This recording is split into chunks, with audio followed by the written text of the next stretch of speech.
Hello दोस्तों, स्वागत है आपका हमारे YouTube चैनल आपने फिजिक्स पाठशाला में। आज का वीडियो बहुत ही शानदार होने वाला है क्योंकि मैं आज आपके लिए लेके आया हूँ फिजिक्स के महत्वपूर्ण कांस्टेंट वैल्यू। ठीक है, ढेर सारे कांस्टेंट वैल्यू लेके आया हूँ। जब अपन न्यूमेरिकल सोल्व करने बैठते हैं तो हमें कांस्टेंट वैल्यू पता नहीं होती है, इसलिए अपन न्यूमेरिकल भी सोल्व नहीं कर पाते हैं। ठीक है दोस्तों, और 11 से लेकर 12 तक के जो बच्चे हैं वो जब डेरिवेशन करते हैं तब तो उन्हें कांस्टेंट वैल्यू याद रहती है। जब एग्जाम टाइम में न्यूमेरिकल्स करने का टाइम होता है तब उन्हें कांस्टेंट वैल्यू नहीं पता होती है। इसलिए आज मैं आपके लिए लेके आया हूँ ढेर सारे कांस्टेंट वैल्यू, ताकि आप इसमें हेल्प मिल सके, आप इनको याद कर सके, आप हमेशा आपको याद रहे। ठीक है दोस्तों, और 12 तक की बात नहीं है, आगे और भी क्लास है उनमें भी याद रहेगा। कंपटीशन एग्जाम में भी अपन को याद करना बहुत जरूरी है। ठीक है, तो आज की हम क्लास की शुरुआत करते हैं। उससे पहले अगर वीडियो में नए हैं तो चैनल को सब्सक्राइब कीजिए और लाइक कीजिए, शेयर कीजिए एंड वीडियो को देखिए। ठीक है, और लास्ट तक बने रहे। तो आज की क्लास की हम शुरुआत करते हैं। ठीक है दोस्तों, तो पहला क्या है, पहला मूल आवेश होता है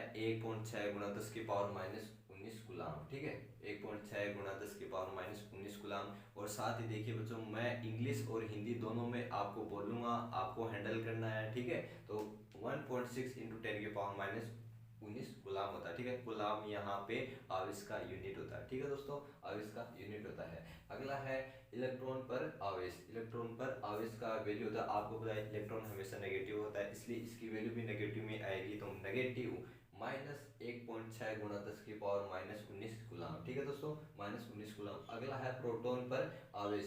ई बराबर 1.6 गुणा 10 की पावर माइनस 19 गुलाम। ठीक है, ये पॉजिटिव में होगी, इलेक्ट्रॉन वाली नेगेटिव में होगी। आपने एक फॉर्मूला तो पढ़ा ही होगा, क्यू बराबर एन ई। ठीक है दोस्तों, ई यहाँ पे इन तीनों में से एक रखना पड़ता है अपन को। ठीक है, लेकिन न्यूमेरिकल में अपन को पूछेगा प्रोटॉन पर आवेश इतना होता है, न्यूट्रॉन पर आवेश इतना होता है, इलेक्ट्रॉन पर आवेश इतना होता है। ठीक है, बहुत से बच्चे हैं सर न्यूट्रॉन का आवेश की वैल्यू नहीं है इसमें, तो वो इसलिए नहीं है क्योंकि न्यूट्रॉन हमेशा न्यूट्रल होता है। ठीक है दोस्तों, उसकी कोई वैल्यू नहीं होती है। ठीक है, अगला है प्रकाश की चाल, जिसे अपन सी से डिनोट करते हैं। प्रकाश की चाल सी से डिनोट करते हैं। प्रकाश की चाल हमें पूछेगा, प्रकाश की चाल तो जल में भी प्रकाश की चाल अलग होती है, कांच में भी प्रकाश की चाल अलग होती है। ठीक है दोस्तों, तो यहाँ पे प्रकाश की चाल क्या होती है, 3 गुणा 10 की पावर 8 मीटर पर सेकंड। ठीक है, वो भी इनके नीचे नीचे ही है, उनमें ज्यादा इतना डिफरेंस नहीं है, आराम से याद हो जाती है। ठीक है, ठीक है, अगला है सार्वत्रिक गुरुत्वाकर्षण। सार्वत्रिक यहाँ पे यूनिवर्सल होता है। ठीक है, यूनिवर्सल कैपिटल जी से अपन इसको डिनोट करते हैं, कैपिटल जी से इसको डिनोट करते हैं। तो इसकी वैल्यू होती है 6.67 गुणा 10 की पावर माइनस 11। 6.67 गुणा 10 की power minus 11 newton metre square पर किलोग्राम स्क्वायर। ठीक है, पर किलोग्राम स्क्वायर। ठीक है, अगला है गुरुत्वीय त्वरण। स्मॉल जी से डिनोट करते हैं अपन इसको। ठीक है, स्मॉल जी से डिनोट करते हैं, क्या होता है 9.8 मीटर पर सेकंड स्क्वायर। ठीक है दोस्तों, मीटर पर सेकंड स्क्वायर। निर्वात की विद्युतशीलता। निर्वात में विद्युतशीलता, निर्वात में आपको पता है निर्वात में विद्युतशीलता क्या होती है, एप्सिलॉन नोट से अपन इसको डिनोट करते हैं। ठीक है, तो इसका वैल्यू होता है 8.854 गुणा 10 की पावर माइनस 12। ठीक है, इसको मैं इंग्लिश में भी बोलता हूँ 8.854 इंटू 10 की पावर माइनस 12 फेरेड पर मीटर। ठीक है दोस्तों, क्या होता है फेरेड पर मीटर। ठीक है, अगली है निर्वात की चुंबकशीलता। अपन चुंबक को हमेशा म्यू नोट से, चुंबकशीलता को अपन म्यू नोट से डिनोट करते हैं। ठीक है, तो इसकी वैल्यू होती है 4 पाई इंटू 10 की पावर 7, 4 पाई इंटू 10 की पावर 7। ठीक है, हेनरी पर मीटर। ठीक है दोस्तों, हेनरी पर मीटर। ठीक है, तो देखो दोस्तों क्या होता है कि जब अपन कांस्टेंट वैल्यू याद रख पाएंगे ना तभी अपन न्यूमेरिकल्स सोल्व कर पाएंगे। ठीक है, हाँ एक चीज और, आपने किया होगा कहीं ना कहीं पे भी, जैसे कि F बराबर capital G M1 M2 bye R। ठीक है, ये किया है तो इसमें G की वैल्यू है ना, ये है वो कांस्टेंट वैल्यू। ठीक है, अपन हमेशा फॉर्मूले में हर चीज को अपन कांस्टेंट रखते हैं, बहुत सी बड़ी चीजों को अपन कांस्टेंट रखते हैं। ठीक है दोस्तों, तो क्या होता है देखिए, इलेक्ट्रॉन का द्रव्यमान Me, द्रव्यमान आपको पता है m होता है, मास होता है। ठीक है, इलेक्ट्रॉन E होता है, इसलिए अपन सफिक्स में E लगाया है। ठीक है, जिससे आप समझ सके कि Me होता है। ठीक है, Me बराबर इसका क्या होती है वैल्यू, 9.1 गुणा 10 की पावर माइनस 31 किलोग्राम। ठीक है, किलोग्राम आपको बताइए द्रव्यमान का यूनिट होता है। ठीक है, 9.1 गुणा 10 की पावर माइनस 31 किलोग्राम होता है। ठीक है दोस्तों, अगला है प्रोटॉन का द्रव्यमान एम पी। ठीक है, तो पी भी यहाँ पे सफिक्स में है। ठीक है,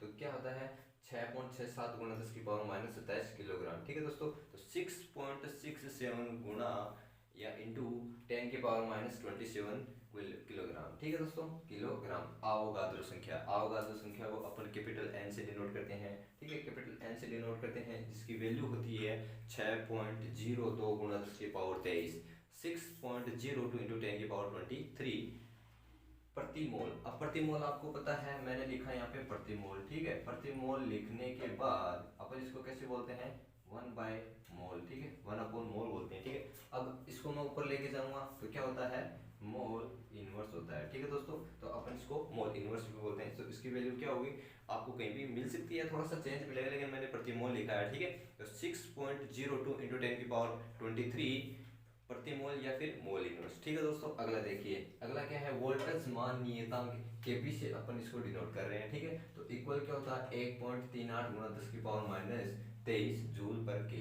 केल्विन। ठीक है, जूल पर केल्विन। ठीक है, अल्फा कण का आवेश, अल्फा कण का आवेश। ठीक है, वैल्यू देखिए।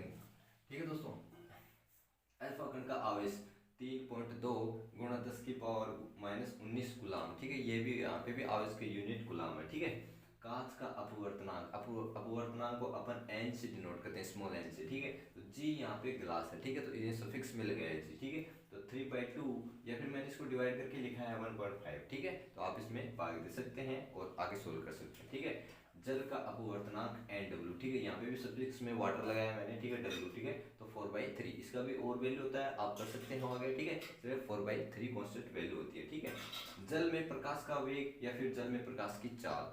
ठीक है, अब आ गया है, मैंने पहले बताया था आपको, कांच में भी प्रकाश की चाल होती है, जल में भी प्रकाश की चाल होती है।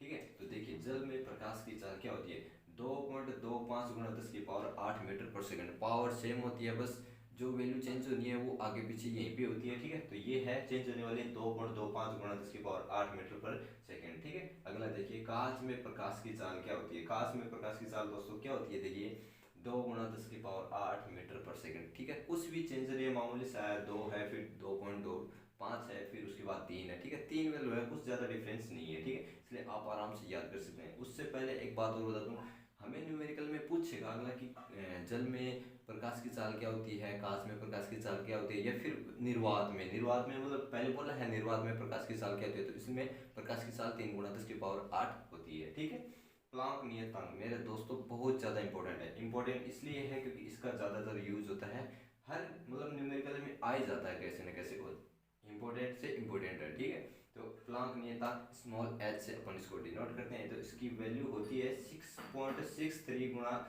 10⁻10⁻34। ठीक है, तो 6.63 गुणा 10⁻34। ठीक है दोस्तों, जूल सेकेंड। ठीक है, तो मैं आपके लिए हिंदी और इंग्लिश दोनों में बोल रहा हूँ, उसमें कोई वो ऐतराज वाली कोई बात नहीं है। ठीक है, आप थोड़ा सा बस समझने की ट्राई कीजिए, एकदम आसान तरीके से मैं आपको बताने वाला हूँ। ठीक है, तो ध्यान दीजिए। ठीक है, रीडबर्ग नियतांक कैपिटल R से अपन इसको डिनोट करते हैं, कैपिटल R से। ठीक है, तो इसकी वैल्यू होती है 1.097 इंटू 10⁻7 प्रति मोल। ठीक है, प्रति मोल, मैंने थोड़ा इंग्लिश में लिखा हुआ है। ठीक है, समझ में आ जाएगा।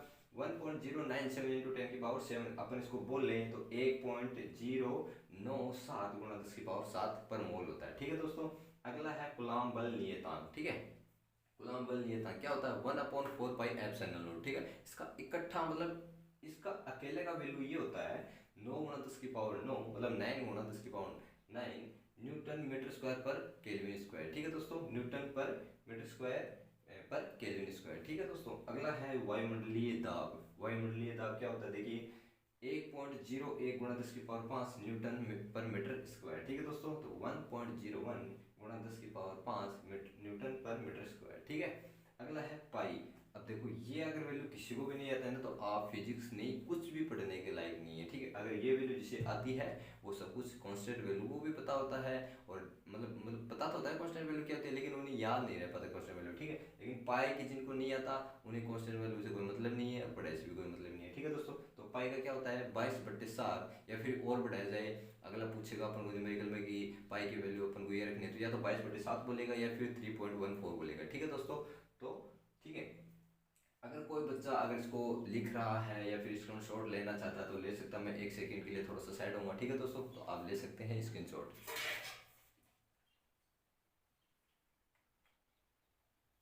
तो मेरे ख्याल से आपने स्क्रीनशॉट ले लिया होगा। तो देखिए दोस्तों, कहते हैं कि अगर पढ़ते हैं तो थोड़ा ट्रिक से पढ़ना चाहिए, ठीक है। ऐसे आपने लिख लिए तो बार बार पढ़ने से याद नहीं होंगे। आप इसको मतलब कुछ बड़े चार्ट पे लिखिए, आपके सामने रखिए। आप कहीं पे रूम में तैयारी कर रहे हैं अपने घर पे या फिर लाइब्रेरी में जाके पढ़ते हैं तो आप इसको एक चार्ट पे लिख के अपने सामने रखिए। लेकिन इसको कभी ऐसे पढ़ना नहीं है, मतलब इस तरह रटना नहीं है, बिल्कुल बस देखना है। 5-6 दिन ऐसे देखोगे ना, लगातार देखते रहोगे ना, ऑटोमेटिक माइंड में बैठ जाएगा। और 11 से लेकर 12 के जो बच्चे हैं जिन्हें बोर्ड एग्जाम में है, अगर जिन्हें 5 से लेकर 10 के नंबर लेके आने हैं ना, 5 से लेकर 10 तक के नंबर लेके आने हैं 100% वाले, तो न्यूमेरिकल में कांस्टेंट वैल्यू यूज होता है। तो कांस्टेंट वैल्यू बहुत ज़रूरी है, ठीक है दोस्तों। तो आज का वीडियो इतना ही। थैंक यू, धन्यवाद।